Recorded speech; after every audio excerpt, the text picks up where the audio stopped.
Junkyard Junkie, back here with another video.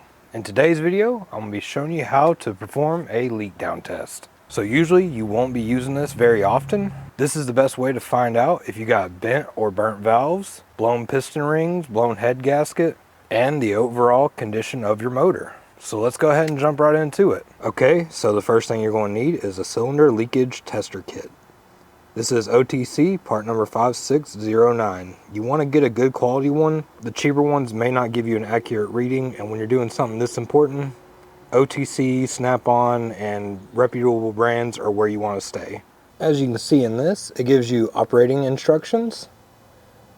Right here you can see it says test results. If you got air escaping from the crankcase breather, this means defective rings or worn cylinder walls. If you have air escaping from your exhaust system, then you have defective exhaust valves. If you have air escaping from your carburetor, which most modern cars don't have, but through your air intake, then you have defective intake valves. If you have air bubbles in your radiator, that's a leaking head gasket or a crack in the block or head. Now then, if you look right here on the left side, it'll tell you where your left gauge needs to be. So if you do it at 100 psi, which is what I usually do it at, then here are your readings and how much leakage is occurring versus if you do it at 90 or 75 psi. If your air compressor is little, you will have to do something like 75. Now for the meat and potatoes of everything. Right here, we have our tester. We've got our adapters for different size spark plug holes. Inside here, we got our hose that will connect to it. Then right here, we have a pressure regulator. Pull it up. You can turn it left and right to turn the air up and down. I'll show you that here in just a minute. Then once you get it where you want it, push down, it locks it in. Okay, so whenever you do this, you'll have to remove all your spark plugs and you'll have to test one cylinder at a time. And then you want to compare it to the other cylinders too. There shouldn't be much fluctuation. Whatever cylinder you're working on, you want to make sure that it's at TDC, which stands for top dead center. Now I know what you're saying. Well, how do I know that it's at top dead center? Well, that's pretty easy. You can actually buy a adapter that will make it whistle whenever it's on the compression stroke. A lot of people will stick a screwdriver down in there or an extension. That way they can actually watch when it goes up. But for me personally, the way that I recommend, especially since if you're doing this test, that means you already think there's something pretty wrong with your motor. I recommend going ahead and taking off your valve covers. This way you can actually see the position of the cams and make sure the valves aren't open for that cylinder. Okay, so we got this motor out.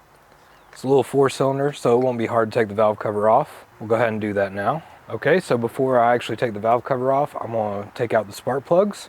I got a magnetic socket. I like these better than the rubber grommet ones.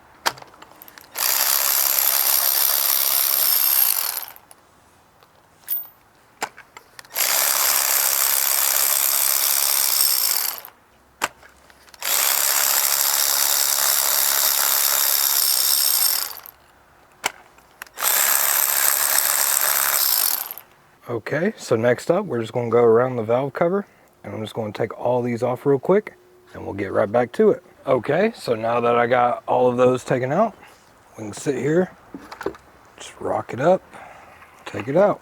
Okay, so now that we can actually see our cams, you'll see these egg-shaped lobes.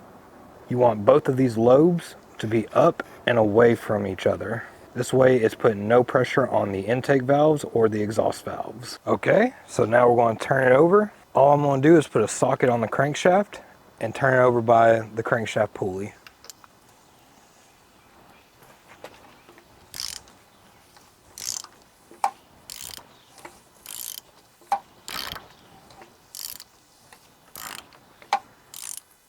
There we go, we're about to top dead center now.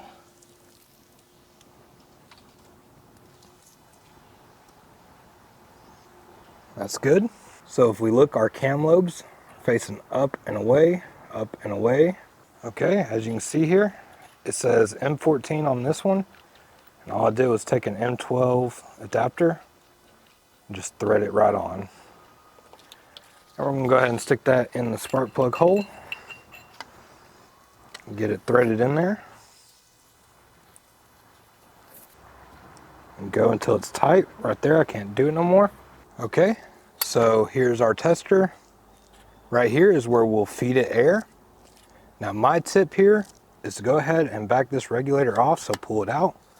turn it all the way to the left. It should automatically come like that if you're just now buying one. I like to leave it down there. Okay, so now we're going to hook up our shop air. Okay, so with our shop air hooked up, words of wisdom before you start raising this up, you want to go ahead and connect this because it can sometimes push the piston backwards. So we just connect that in there. Okay, so now that we got everything hooked up, we're just going to crank this up to 100 psi.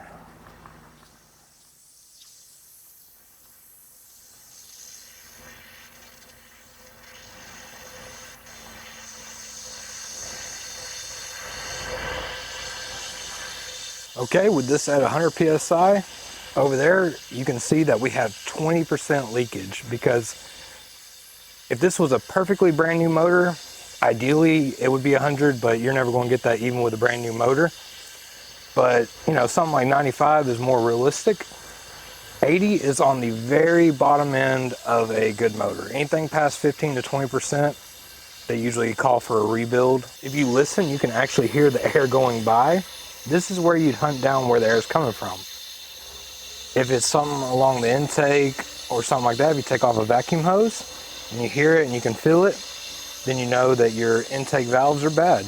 If it's your exhaust, same thing. You also want to check your dipstick tube. Usually you can feel and hear it coming from there. That's a bad indicator. That's going to be your piston rings or your cylinder wall. Okay, so you can clearly hear air is escaping. Now you want to figure out where that air is coming from. Now for us right here, if we move this back,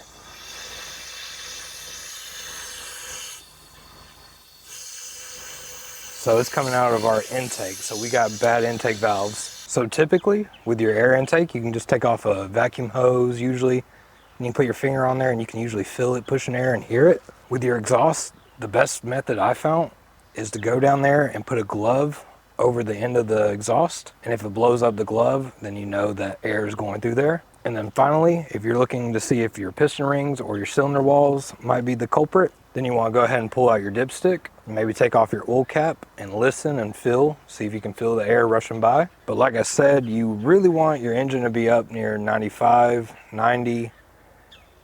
80 is really low, so we're going to check the other ones and see where we're at, but it's not looking too good for this motor.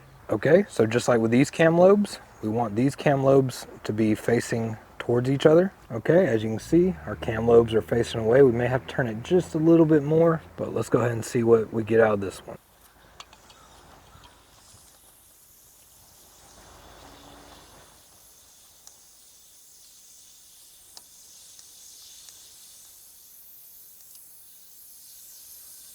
Okay, as you can see on cylinder 2, we have about 74.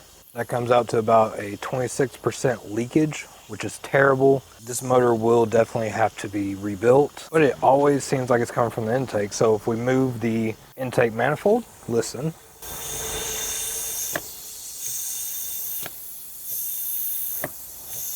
So it's definitely coming out of the intake. If we go to the exhaust side, you hear nothing. So our intake valves are going to be the problem. So let's go ahead and just do the last two cylinders just to check. Okay, as you can tell, this is the biggest culprit of them all. Okay, so we got all that leaking. Now let's take this little intake manifold off. You can definitely hear it hissing through there. Put your hand to it, you can actually just feel the air just rushing out. As you can see, you can hear that. Okay, we got cylinder 4. Oh, and our engine jumped backwards. I didn't have it up high enough. That's what happens whenever you don't have it completely at TDC, or if you just throw full pressure to it right away, it can actually turn your engine backward. Just something to be aware of. Okay, so now let's check out cylinder 4.